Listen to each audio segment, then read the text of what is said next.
अस्सलाम वालेकुम नाज़रीन। नई हुकूमत पीपल्स पार्टी, नून लीग और एमक्यूएम की बनने जा रही है और ये बात अब तकरीबन तय हो चुकी है। लेकिन ये नई हुकूमत कब तक चलेगी, इसका इन्हिसार इमरान खान साहब के रवैये पे होगा।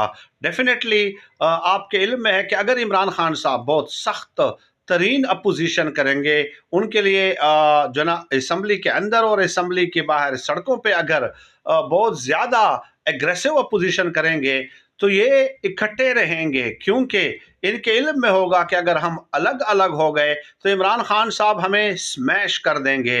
लेकिन अगर इमरान खान साहब ने इनको वक्त दिया, 1 साल तक खामोश रहे, तो उसके बाद ये खुद ब खुद बिखरना शुरू हो जाएंगे, एक दूसरे के ऊपर इल्ज़ाम लगाना शुरू कर देंगे कि ये जो बुरी परफॉर्मेंस है ये आपकी वजह से है और हम मुफ्त में बदनाम हो रहे हैं। तो ये फैसला